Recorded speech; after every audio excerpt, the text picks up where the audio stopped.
사도신경하심으로 우리의 신앙을 고백합니다. 나는 전능하신 아버지 하나님 전지의 창조주를 믿습니다. 나는 그의 유일하신 아들 우리 주 예수 그리스도를 믿습니다. 그는 성령으로 잉태되어 동정녀 마리아에게서 나시고 본디오 빌라도에게 고난을 받아 십자가에 못 박혀 죽으시고 장사된 지 사흘 만에 죽은 자 가운데서 다시 살아나셨으며 하늘에 오르시어 전능하신 아버지 하나님 우편에 앉아 계시다가 거기로부터 살아있는 자와 죽은 자를 심판하러 오십니다. 나는 성령을 믿으며 거룩한 공교회와 성도의 교제와 죄를 용서받는 것과 몸의 부활과 영생을 믿습니다. 아멘. 오늘 함께 나눌 하나님의 말씀은 요한복음 11장 25절 26절 말씀입니다. 요한복음 11장 25절 26절 함께 말씀을 봉독합니다. 시작. 예수께서 이르시되 나는 부활이요 생명이니 나를 믿는 자는 죽어도 살겠고 무릇 살아서 나를 믿는 자는 영원히 죽지 하리니 이것을 내가 믿느냐. 아멘. 부활의 신앙은 우리 기독교 예수 그리스도를 믿는 사람들에게서는 굉장히 중요한 주제입니다. 구원담으로 아마 우리에게 중요한 주제고, 아니 분리해서 말할 수 없는 주제예요. 그런데 많은 부분의 그 놀라운 주제인 부활의 우리의 삶 가운데 잘 다가오지 못하는 문제가 많습니다. 또 오해하거나 잘못 알고 있는 경우들이 많아요. 뭐 예를 들면 성경적 해석의 논란은 있지만 성경에는 이런 구절도 있어요. 오늘 주제는 아니기 때문에 그냥 말씀만 드리는데, 내가 더 좋은 부활을 위하여 이 땅에서 힘쓰노라 그런 말도 있어요. 그러니까 부활이 그냥 다 똑같은 부활이 아니라고 성경에 나와 있는 구절도 있고요. 또 부활이 예수님 때문에 우리에게 다가온 건 아니에요. 부활은요, 구약의 전체에 이미 있었어요. 그 증거가 몇 가지 이루는데, 첫 번째로는 아브라함의 믿음은 부활의 믿음입니다. 부활이 삶 속에 적용된 믿음. 그래서 아브라함의 믿음이 위대한 거예요. 우리가 부활은 알고 있어요. 근데 그 부활이 예수님의 부활, 그래서 나도 영광이에요. 예수님이, 우리가 섬기는 주님이 부활하셨으니 얼마나 영광입니까? 거기서 끊치는 거예요. 그 부활이 나의 삶의 부활이 되는 것이 도대체 뭔지가 죽음에 이르렀을 때, 또 그 마지막 날에 우리가 부활하는 건 믿지만 그 부활이 지금 여기서 일어나는 그 부활의 신앙은 많이 약해요, 한국교회가. 그리고 더더욱 오늘 얘기하려고 하는 것은 뭐냐면, 부활의 신앙 부제가 뭐냐면 죄를 이기는 능력. 부활이 죄를 이기는 능력이에요. 기도가 죄를 이기는 능력. 그래, 뭐 기도하면 죄를 이길 수 있겠지. 근데 부활의 신앙이 사실은 죄를 이기는 능력이라고 성경에 무지 많이 나와요. 조금 아까 얘기했던 얘기 좀 더 하면, 부활이라는 것이 구약 전체, 성경 전체에 기록되어 있는 것을 우리가 알 수 있는 또 다른 증거는요, 예수님이 아직 부활이란 역사를 이루기 전에, 실제적으로 역사 속의 부활을 이루기 전에 예수님이 바리새인과 서기관들의 논쟁 속에 함께 참여하면서 부활에 대해서 논하잖아요. 사두개인들은 뭐 부활이 없다 막 주장하고, 바리새인은 부활이 있다 믿느니라. 그 사이에 들어가서 예수님이 뭐 부활할 때는 우리가 장가를 어떻게 해갖고 뭐 또 다시 어떻게 됩니까? 내가 아내가 여러 명이 있는데 부활 때는 어떻게 됩니까? 뭐 이런 논쟁이 있었다는 얘기는 부활이 이전부터, 예수님이 부활하기 전부터 이스라엘의 중심 갈등의 주제 중에 하나였다는 사실을 우리가 알 수 있죠. 그러니까 부활은 예수님이 이 땅에서 역사적인 부활을 이루신 것 이전부터 우리에게 존재하고, 그것이 기독교의 역사, 아니 성경의 역사 속에 어떻게 능력을 발휘하는지를 우리가 좀 알아야 돼요. 자, 요 구절은 핵심절이고 다 아는 거니까 주제절이고, 로마서 6장을 오늘 한번 보겠습니다. 로마서 6장. 우리가 부활을 온전히 이해하지 못했기 때문에 사실은 죄를 이기지 못하는 것일 수도 있어요. 여러분, 내가 죄의 날마다 넘어지고 있다고 생각하십니까? 내가 죄를 날마다 짐으로 그 고통 속에서 힘들어하고 계십니까? 그러면 부활의 믿음을 한번 돌아보십시오. 그냥 알고 있는 부활, 마지막 날에 있는 부활이 아니라 지금 이 순간 삶에 두려움이 있으십니까? 걱정이 나를 사로잡고 염려 때문에 늘 고통스럽습니까? 그러면 부활의 신앙을 다시 회복하시기 바랍니다. 자, 6장은 여러분 잘 아는 것처럼 그리스도와 함께 죽고가 먼저입니다. 그리고 그리스도와 함께 다시 살리라라는 유명한 주제가 있는 장입니다. 그러니까 7장에 가서 오라 나는 공고한 자로다, 이 사망의 몸에서 누가 나를 건지냐, 이 죄의 문제를 얘기하기 바로 전에 마치 진리의 전제를 얘기하는 것처럼 원래는 이런 거야.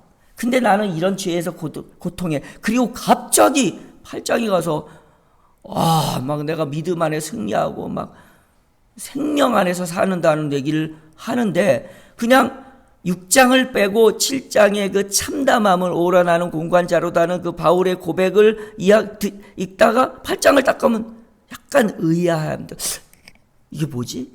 그런 생각이 드는데, 사실은 4장하고 6장에 믿음에 대한 얘기를 바울이 먼저 선언을 해놔요. 그리고 그것 때문에 내가 8장이 된다라고 하는 그 극적인 대비를 위해서 7장과 8장이 그렇게 짜여져 있는 거예요. 그러니까 6장을 모르고 8장을 여러분 생각하기 힘든 거예요. 그냥 그런가 보다. 여러분 8장 얼마나 귀한 장입니까? 더 이상 죄가 나를 언급하지 못하고 관여하지 못한다. 나는 죄에서 자유한 몸이 됐다. 이런 막 승리의 노래를 부르는 곳이 8장이잖아요. 로마서 8장. 자, 6장을 보면 그리스도와 함께 죽었다. 8절 보세요. 만일 우리가 그리스도와 함께 죽었으면이라고 만일이라는 가정을 해요. 또한 그와 함께 살 줄을 믿노라. 그러니까 전제가 뭐냐면 죽었다면 사는 거예요. 부활의 가장 큰 의미는 죽어야 살 수 있는 거예요. 삶에도 죽어야 사는 거예요. 내 의가 죽어야 죄의 문제가 쉬워집니다. 저의 경험뿐만 아니라 많은 믿음의 사람들의 전제 중에요, 이게 비판의식이 강한 사람들이 죄의 문제에서도 민감합니다. 이런 말이 있잖아요. 다 적용되는 건 아니지만 그 사람이 그 얘기를 한다는 거는 그 사람이 그 주제에 대해서 고민을 하거나 관심을 많이 갖고 있기 때문에 그 주제를 얘기한다. 그게요, 물론 다 일반적으로 적용되는 얘기는 아니지만요, 상담하는 대상자들에는 거의 90% 이상 적용됩니다. 그 상담하는 사람이 와서 막 세상을 막 비판해요.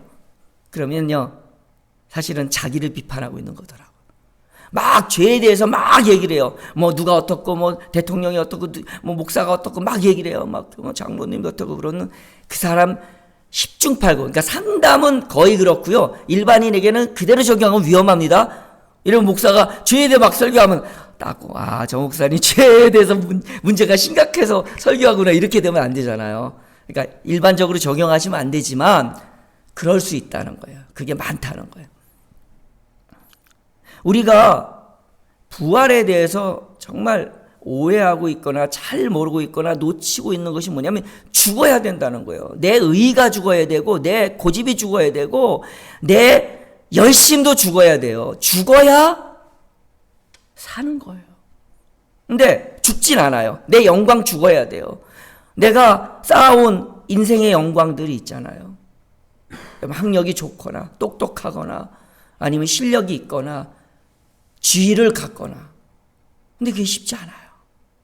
여러분, 부활이 쉽지 않습니다. 부활을 믿는 건 쉽지만 부활이 내 삶에 자리 잡는 건 어렵습니다. 왜냐하면 온통 죽어야 되는 것뿐인데. 그럼 내가 쌓은 명성 죽여야 됩니다.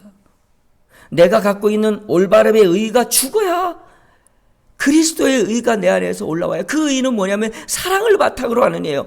내 의는요, 비판을 바탕으로 하는 의가 되기 때문에 쪼개고 갈라요. 근데 그리스도의 의는 뭐냐면 용서와 사랑과 그를 위하여 대신 죽는 십자가란 말이에요.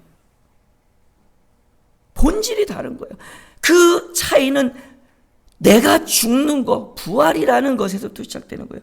만일 우리가 죽었다면 그리스도와 함께 죽었어요. 예수님의 십자가의 사건이 내 속에 산 삶의 현상으로 와야 돼요. 그래야 부활이 또한 우리 안에 있을 수 있는 건데, 그런데 제가 오늘 다른 것 떠나서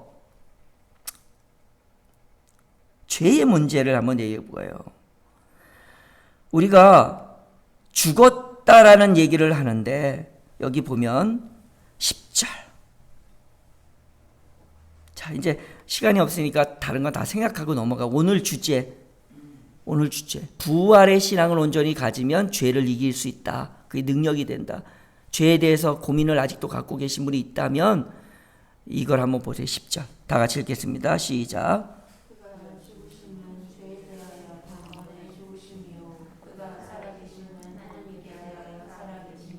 예, 이와 같이.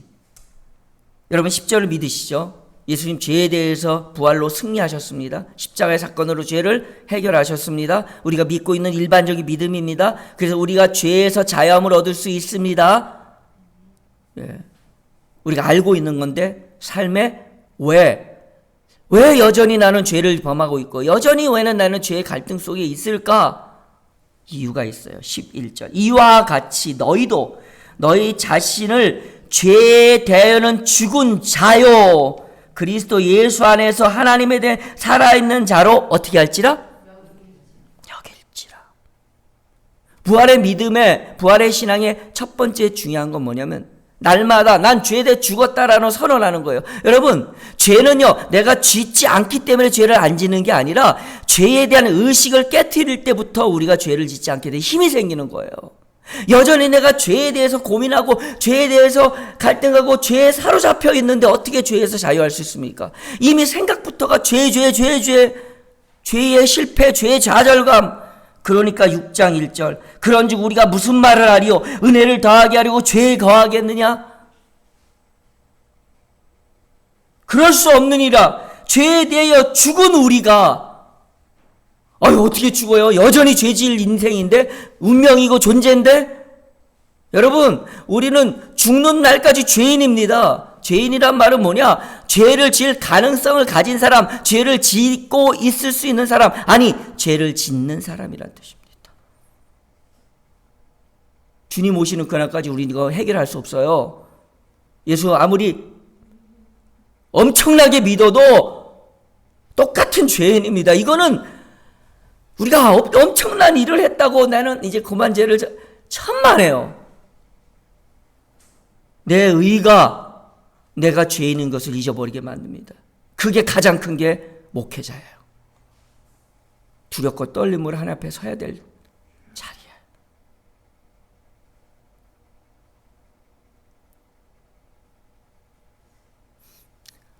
법계의 말씀의 핵심, 여러분 죄를 70년을 법계 섬기는 것처럼 죄를 우습게 여기시면 안 됩니다. 우리는요 죄를 옆에 달고 사는 사람이고 날마다 오늘도 여러분 이 죄악된 세상을 나가서 싸워야 될 분들이잖아요. 저와 여러분들은요 여기서 이 기도 열심히 했다고 나머지 날들 천국처럼 살 수 있는 게 아니에요. 여기서 성령 충만해도 교회 문을 열고 나가는 순간 우리는 죄악된 세상에 싸워야 돼요. 갈등과 아픔과 시기와 질투와 참 처량하고 아픈 인생이에요. 그러나 우리가 천국의 소망을 갖고 사는데 그때 잃어버리지 말아야 될 게 뭐냐면 부활의 신앙인데 오늘 첫 번째 단추밖에 못하고 말 것 같은데요. 죄를 이기는 능력의 첫 번째는 뭐냐면 주님 말씀하십니다. 내가 죄에 대한 죽은 자로 그리고 그리스도 예수 안에서는 하나님께 대하여 하나님 앞에서 나 살아있어. 하나님 때문에 그렇게 여기리라. 그러므로 12절을 여러분이 그렇게 여겨. 그러니까 그렇게 된 것도 아니에요. 우리가 그렇게 될 수도 없잖아요. 그렇게 여겨요. 그렇게 여기면 어떤 일이 벌어지냐면 12절부터 그 뒤에 일어나는 일들이 벌어집니다. 12절 시작.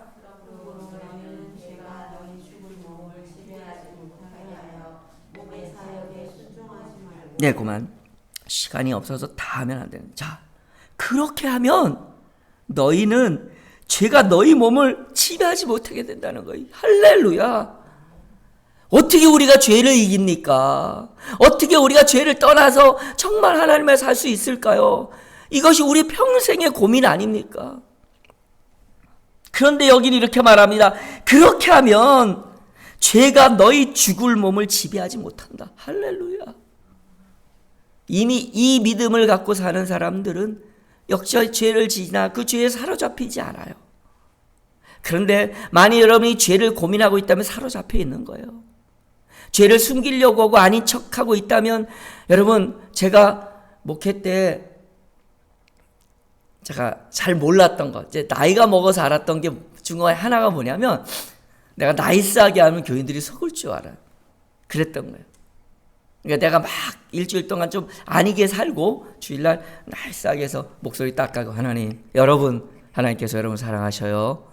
이런 벌써 다 그 말의 위압감으로 교인들은요, 나를 이제 괜찮게 보겠지라고 생각했던 거예요. 근데요, 속일 수 있어요. 근데 다는 못 속이더라고. 믿음에 깨어있는 사람들은, 그러니까 뭔진 모르겠어. 근데 목사님 위태롭고 더 기도가 되고, 그렇다고 정지할 수 있는 건 아니에요. 그거 해서도 아니고 또 하지도 않으셔요.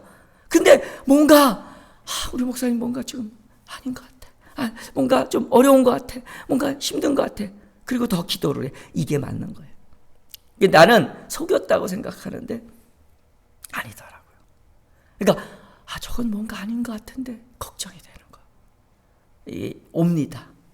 여러분, 죄를요, 모든 사람을, 죄를 감추는 게 모든 사람을 속일 수 있다고 착각하지 마세요. 하나님은 속일 수 없다고 생각하고, 좀 하나님은 이렇게 맨날 보는 분이 아니니까 잊어버리고 죄를 막 짓고 일주일 동안 정신없이 살 수 있지 모르지만, 내가 마주보는 사람들을 향해서 그렇다고 두려워 떨거나 그 사람 때문에 이렇게 움츠리면 안 돼요. 그건 또 신앙과 다른 건데, 이렇게 저들이 나의 죄를 볼 수 있다라는 생각을 하면서 나를 쳐서 복종시켜야 돼요. 감출 수 있다고 생각하면 안 돼요. 여러분, 죄가 우리 몸을 지배하지 못하게 되는 비결, 그거는 부활의 신앙이 나의 삶에 믿음의 의식 여길지어다. 그러니까 이런 거예요. 내가 오늘도 죄를 짓고 있으면, 아이고야, 이게 이렇게 하는 것도 좋지만 나는 죄에 대하여 예수 그리스도로 말미암아 그 십자가 앞에 죽었노라. 이게 슬픈 고백이거든요. 왜? 지금 난 죄 졌어요. 근데 고백은 나는 예수 그리스도로 말미암아 죄에서 죽었노라. 그러면 그 당시에는 갈등과 아픔이지만, 그 다음에 그 죄에 대한 무의식적 욕심과 여기 나오는 사욕, 여기에 내가 다시 순종하는 우를 범하지 않아요. 여러분, 부정하는 것이 해답이 아니에요. 믿음의 긍정으로 대처하는 게 해답입니다. 왜냐하면 우리의 무의식은요, 이렇게 반응합니다. 좋은 것들을 기억해내는 게 아니라 안 좋은 것으로 끌려가요. 그래서 우리의 몸의 사욕이 순종을 안 해요. 그 몸의 사욕이 하나님의 뜻에 순종하지 않아요. 그러니까 여기 뭐라고 있어요? 몸의 사욕에 순종하지 말고. 그러니까 몸의 욕심을 따라가지 않고 몸의 뜻에 따라가지 않아야 되는데, 우리가 그렇게, 내가 또 죄, 난 안 돼. 왜 이렇게 안 될까? 안 될까? 왜 죄. 그러면요, 우리의 무의식은 또 그 다음에 그 죄에 함몰이 됩니다. 이거는 이미 심리학을 얘기해서 그렇지만 이미요, 증명되어 있습니다. 여러분, 하지 말라 그러면 더 하게 되는 심리가, 그래서 교육에서요, 컴퓨터 하지 마 그러면 이건 심리적으로 정말 잘못 가르치는 겁니다. 하지 마가 아니라 이거 해로 가르쳐야 되는 게 맞고, 성경도 그렇게 가르쳐요. 왜냐하면 우리 몸은요, 우리 생각은 하지 마 그러면 하지 않는 것에 초점이 꼬여서 컴퓨터를 더 하고 싶은 욕구가 올라오는데 그게 몸의 사욕이에요. 여러분 죄 하지 마세요. 예수 그리스도로 말미암아 나는 죄에서 이겼노라라고 슬프지만 여전히 나는 패배자지만 외쳐야 됩니다. 내 삶에 지금 내가 죄를 짓고 있는 순간에 외쳐야 됩니다. 그래야 내 몸의 사욕에 순종되어지지 않고 그리스도의 살아계심 안에 우리가 살 수 있게 되는 거예요.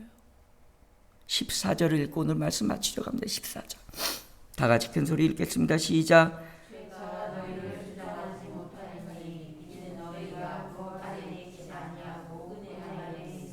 내가 죄를 지는 순간 하나님이 예수 그리스도께서 죄의 단번에 죽으셨습니다 라고 외치는 것이 바로 이 말씀입니다. 아이고야 나는 왜 뭐 이 모양 이꼴일까라고 스스로 자기는 속일 수 없으니까 그렇게 사로잡히는 거는요 부활의 신앙이 아니에요. 그렇게 사로잡히는 건 오늘의 말씀을 로마서 6장 뒤를 더 읽어보시면 집에 가서 아시겠지만 믿음의 태도가 아닌 거예요. 우리가 실패하는 길을 선택하고 몸의 사욕을 끌려다니며 사는 삶을 사는 거예요. 죄의 지배를 받는 삶을 내가 선택하는 거예요. 그게 신앙이 아니에요.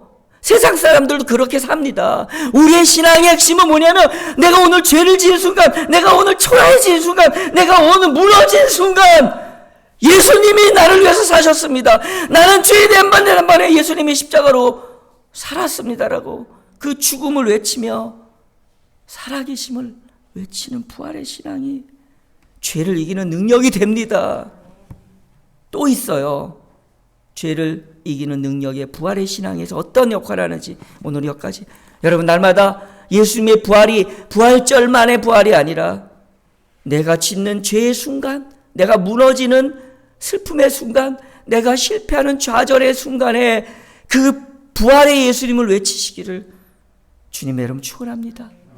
이게 8장의 놀라운 승리의 노래를 부르는 핵심이라는 사실 꼭 기억하시고 날마다 죄에서 부활하는, 죽음에서 부활하는, 실패에서 부활하는 저와 여러분이 되시길 주님의 이름으로 축원합니다. 기도하겠습니다. 하나님, 예수 그리스도를 이 땅에 보내주셔서 우리가 알고 있고 생각하고 있었던 부활이 실체가 되게 하시고 현실이 되게 하심을 감사드립니다. 그렇습니다. 구약의 사람들의 부활은 이론적이고 생각적인 부활이었다면 우리가 믿는 예수 그리스도의 부활은 내 삶의 부활이요 지금 살아가는 이 땅의 죄악된 세상의 부활임을 알기에 오늘도 오늘의 말씀처럼 내가 죄에 대해서는 죽었음을 선포하겠습니다. 그리스도에 대하여 하나님에 대하여는 내가 살아있음을 여기며 오늘도 그렇게 믿음의 선포를 하며 살겠습니다. 주여 부활이 나의 부활이 되게 도와주시고 그 죽음이 나의 죽음이 되게 도와주시옵소서. 예수님의 이름으로 기도드리옵나이다. 아멘. 하늘에 계신 우리 아버지의 이름을 거룩하게 하시며 아버지의 나라가 오게 하시며 아버지의 뜻이 하늘에서와 같이 땅에서도 이루어지게 하소서. 오늘 우리에게 일용할 양식을 주시고 우리가 우리에게 잘못한 사람을 용서하여 준 것 같이 우리 죄를 용서하여 주시고 우리를 시험에 빠지지 않게 하시고 악에서 구하소서. 나라와 권능과 영광이 영원히 아버지의 것입니다. 아멘.